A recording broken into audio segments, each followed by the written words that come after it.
Hello YouTube, it's been a little while, but we're on to the next video now.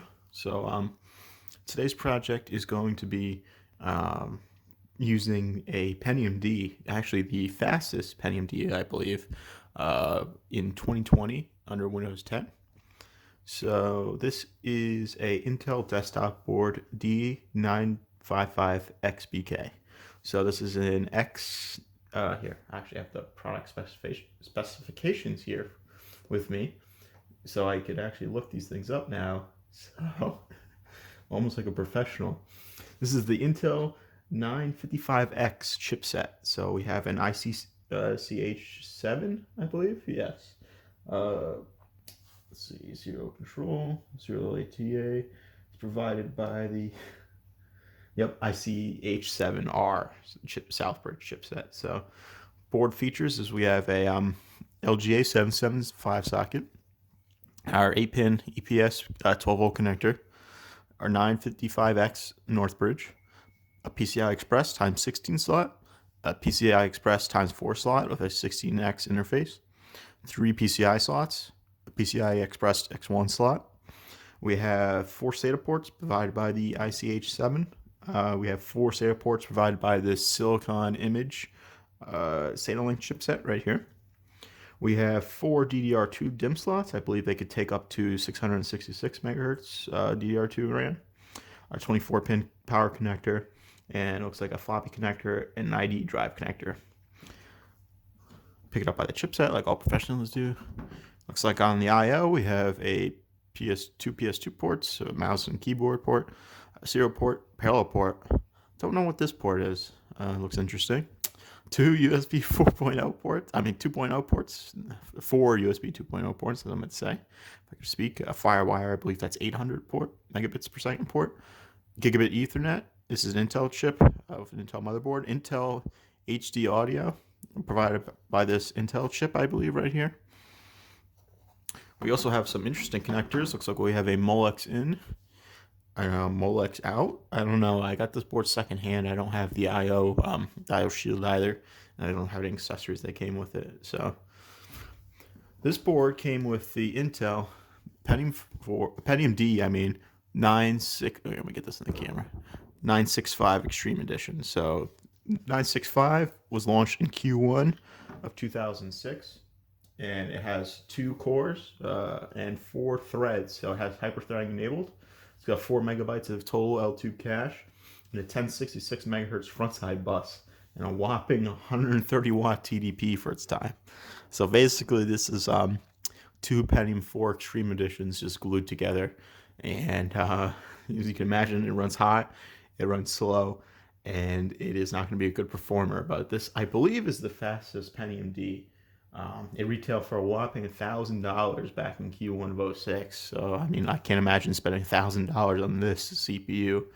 But, still 4 threads. That's not a terrible thread count. But then again, this is a network architecture CPU. So, in terms of instructions, I believe it only has, obviously it's a 64-bit capable processor. But it is probably only SSE2. Maybe SSE3, and that's where it tops out in terms of additional instructions. So you won't be able to run any modern games. It doesn't have SSE 4.1 or 4.2. I believe those are 2. Obviously, no AVX instruction sets. Games like not Fortnite. I'm not sure about Fortnite because I haven't played it in a long time because that game's completely changed since it launched. But games like Apex Legends, any new Ubisoft title, and I'm guessing, Cyberpunk probably won't run as well. I think it needs SSD 4.1 or 4.2. That's why you can't use the old Phenom 2 chips to run Cyberpunk, even though they could probably run it to some extent. If it could run an FX chip, it could probably have run on a Phenom chip if it didn't need the CPU instructions, because clock for clock they're about similar performance. So, to go along with the Pentium D, we're going to pair it with, I slide these over. We have 8 gigs of super talent, DDR2 800 megahertz CL5 with this blue heat spreader, which matches the board, which is kind of nice. I don't think it run at 800 megahertz, but 8 gigs is a good amount of memory. We have an Intel SSD. This is a, you know what? I might not use this. I might use my other test SSD because I will be using this in a further build to sell, and I don't want to load any information on it. This came out of my EliteBook A77W when I purchased it secondhand, so I never actually used it. So I'll probably use a 100 gig, the same Dell SSD I use in the Pentium 4 video.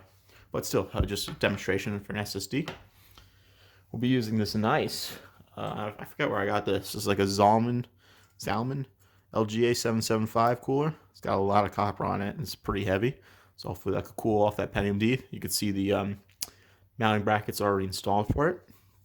And our GPU of choice will be a GTX 970 that I pulled out of my ThinkStation D30 from one of my earlier videos as well. I'll put this back into the D30 once I'm done with it, but it's just one of the systems that's easy for me to get to and just pull this out. So this will be our video card. Obviously that Pentium D will not be able to fill this, so or be able to keep up with this, so we're completely removing any bottleneck here. I believe on a side note, the GTX 970 was famous for having, it has total, this is an EVGA card, but it has total of 4 gigs of VRAM, I believe. But I believe 256 of it is some slow VRAM, so it's not technically true. 256 megabytes, I mean, and it got NVIDIA a lot of heat with this card, I believe. I bought this obviously secondhand used, so I don't care about that, but I'm guessing at the time it was a big deal. So what I'm going to do, I'm going to go ahead, I'm going to put some thermal grease on the CPU, get the cooler installed, install the RAM, the video card, powering it. My train of thought. I have this Antec True Power Trio. It's a 650 watt power supply. I believe this is still good, so I'm going to test it first and then plug in the video card, because I don't want it blowing up on anything. But I've used this in this is actually all in a case I had earlier, but I took it out just for the video. So it should be working just fine. So I'll go ahead, get everything set up, and we'll be installing Windows. We'll go through the BIOS first, then we'll install Windows and play some games. Okay, so I have my official cardboard test bench set up. We got our GTX 970 plugged in. Luckily, this Antec power supply has 2 PCI Express leads. One even is an 8-pin adapter, so that's good. Could use this for any video card, basically. Unless I need 2 8-pin connectors, but I probably don't want to hook it up to that then. We have our CPU fan installed. This looks pretty cool. I wish Zalman still made cool looking ones like this, but even if Zalman's still around, I don't even know. Someone could correct me in the comments.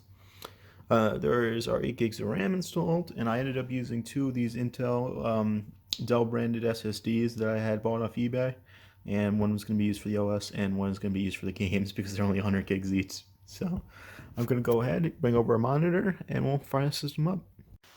So after a little bit of troubleshooting, finally got the system to boot up. You could probably hear the fan spinning at full speed.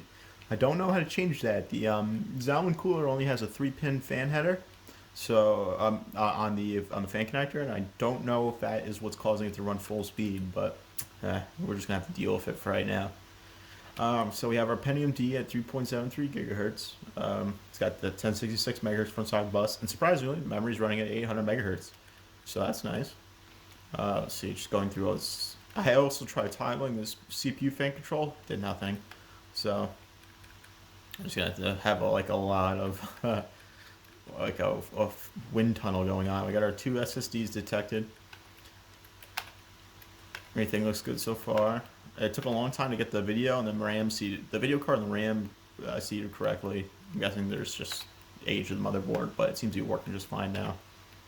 Yep, memory configuration looks like it's at 800 megahertz in the 555 timing. Okay, so all looks good. So I'm just hitting enter. I am actually going to put in a USB drive and boot from that. So boot USB versus enable. Okay, so I'm going to go ahead and install Windows 10 and we'll be back. So after a short hiatus, we're back. As you can see, the motherboard has changed. That Intel one was just giving me so much trouble. I don't know if it was an issue with the RAM or the video card, or it just could have been Windows 10, but I got everything working fine in terms of booting the BIOS and Just like setting up, making sure all the RAM was detected, was the right speed and everything, and then still Windows 10 would just give me a BSOD every time I try to install it. So instead of troubleshooting it, I just plopped the Pentium D into this into the Asus P5N-D, the N4750i chipset motherboard that I used in my rebuild of my original gaming computer. And a good side effect of that is that the CPU fan runs at a reasonable temperature. I mean, not temperature, but speed, because it has a 4-pin connector instead of that Zalman 3-pin connector. So I'm going to go ahead. Let's run some performance tests. So here we are in our copy of Windows 10.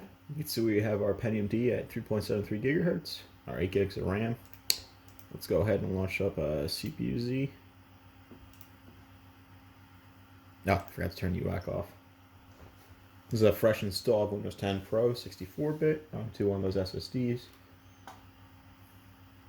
Okay, so we're running an Intel Pentium Extreme Edition processor core. It's a socket 775, 65 nanometer CPU. It's got MMX, SSE, SSE2, 3, 64-bit, and VT-X. Running at 3.73 gigahertz and a 1066 megahertz front side bus. We have our 2 cores and 4 threads. Excuse me. We have 4 megabytes of total cache. That's split into 2 because of the 2 independent dies kind of cobbled together using the front side bus. We have our P5N-D with an N4750i chipset. It's in the latest BIOS, 2010. Memory is 8 gigs of DDR2. It's running at 800 megahertz effective because it's dual rate memory. Let's go ahead and launch CPU-Z. I mean GPU-Z, sorry.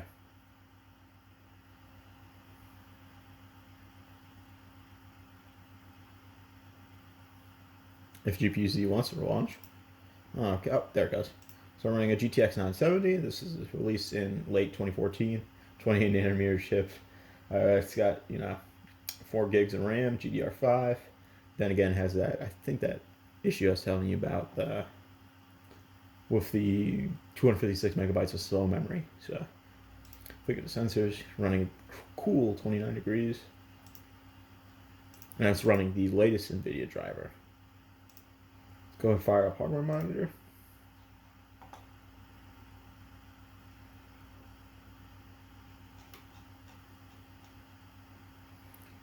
Looks like our don't get any readings really. It's got some temperatures. I don't think they actually do anything. It tells me how much power the CPU is using. I guess 72.47 amps maximum. Intel Pentium Streaming Edition. Yep, all I get is clocks. It's definitely some older technology, so it might not be supported by hardware monitor, or might just not have any reporting features like that. So I'm not going to leave that running while I run a passmark test. Let's go ahead and see how it compares to the systems running passmark. I'm going to go ahead and guess not good. Probably going to be the highest thing. I mean, obviously the highest thing is going to be the GPU score, probably followed by the storage, then the RAM, then the CPU. CPU is definitely the weakest thing in here, being, net burst, basically 2 net burst Pentium 4s and hyperthreading on. So go ahead and wait for it to collect everything. Yeah, hard drive, GPU doesn't even know what the CPU temperature is, give us an NA. So I'll go ahead and run the test and I'll come back with the results. So as expected, we got a pretty poor pass mark score. We got a second percentile score in our CPU mark. 2D graphics was at 211.9, which is 19th percentile. Graphics marks was obviously 3D graphics marks was obviously our best at 44,000 or 4,489.2. Puts us in the 40th percentile. Memory mark was in the 2nd percentile, and our disk mark was in the 16th percentile. So just how I predicted it when graphics, disk, and then I guess CPU memory are interchangeable. The GPU is obviously having great difficulty being fed by the CPU, even in the GPU tests. So it's the 970 is being completely bottlenecked as expected.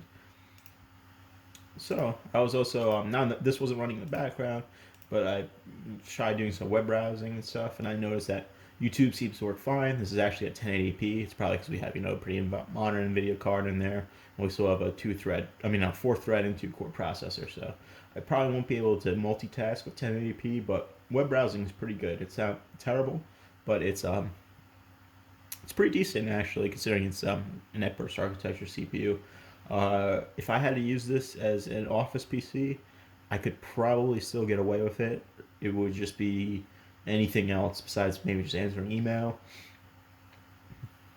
Sorry, besides answering like email or doing Word documents and maybe watching, listening to a YouTube video in the background, this PC would just not be able to handle it. So next part, I'm gonna go ahead and I'm going to download some games. I'll try. This will be tomorrow's project. I'm gonna cut the film here tonight, but we're gonna download. Let's see. I'm gonna try maybe Doom. I'll try Fortnite if it launches. I'll try Call of Duty if it launches. I'm guessing a whole bunch of these games probably won't launch, so we'll see what I can download and we'll see what we can try out. But so far, it hasn't been too bad with this system. So until tomorrow, cut it right here. So after what feels like an eternity, I finally got a game to launch.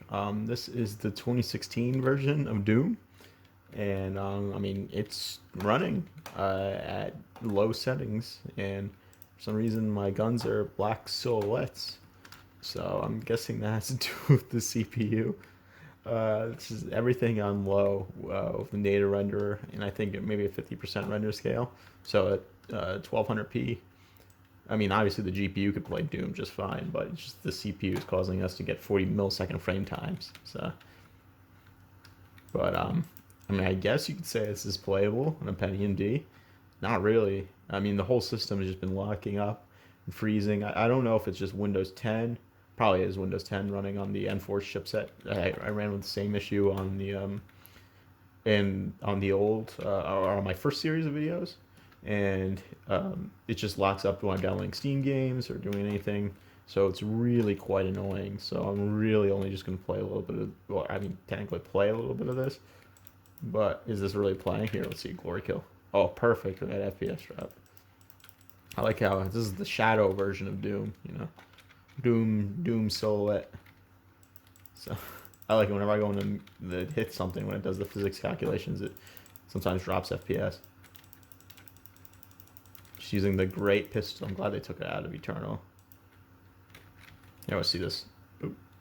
Let's sped it up a little bit. This is the high-end graphics you get with Doom, There it goes, F8 FPS. I'm surprised this even runs on a Pentium D, so I didn't even know it had the instruction sets to be able to run it, but I guess this is the... Is this really running? That's a real question, so... But I am going to call it here. I'm going to take apart this system, put it in storage. If we want to revisit this maybe at a later date, I can play some more games. I'm trying to play some more games, but I really need to get a Steam drive that has all my library on it, or the games I want to test on it, because having to re-download them is a little too much, Oh, look, little Doom guy. Let's see what it looks like. Oh, that's a good one. So, all right, YouTube. I'm going to cut it there. So, until next time.